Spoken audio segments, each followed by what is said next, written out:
পঞ্চগড়ে সবজির দাম কম, তবে মাছ মাংসের দাম ঊর্ধ্বমুখী। দর্শক, এ নিয়ে আরো জানাতে সরাসরি যুক্ত হচ্ছেন সহকর্মী রাশেদুজ্জামান বাবু। আহ, বাবু, বাজারে মাছ মাংসের দাম কেমন দেখছেন এবং এ নিয়ে ক্রেতা বিক্রেতারা কি বলছেন? ধন্যবাদ জ্যোতি আপনাকে।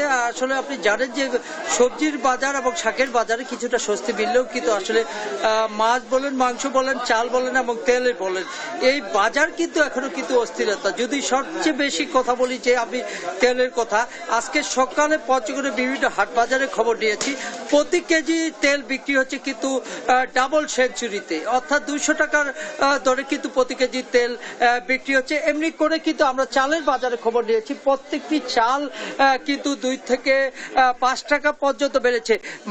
মাংসের বাজারের কথা যদি বলি, গরুর মাংস বিক্রি হচ্ছে 700 টাকা কেজি ধরে, খাসির মাংস বিক্রি হচ্ছে 1100 টাকা ধরে, ব্রয়লার মুরগি যেটা সেটিও বিক্রি হচ্ছে 220 থেকে 230 টাকা, এবং সোনালী মুরগি সেটি বিক্রি হচ্ছে 320 টাকা ধরে।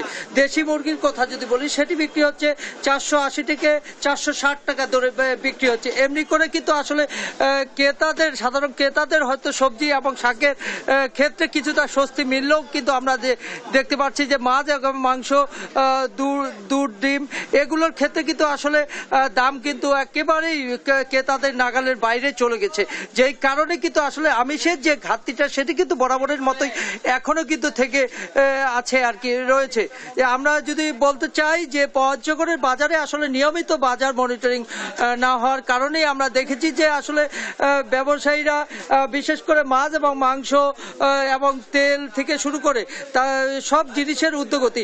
আমরা কথা বলেছিলাম এখানকার যারা গালামাল ব্যবসায়ী, তাদের সাথে কথা বলেছিলাম, তারা আমাকে যেমনটি জানিয়েছে যে আসলে মক্কামে দাম বেশি থাকার কারণে কিন্তু আসলে এখানে খুচরা বাজারে দাম বেশি পড়ছে বলে এরকম আমাদেরকে জানিয়েছে।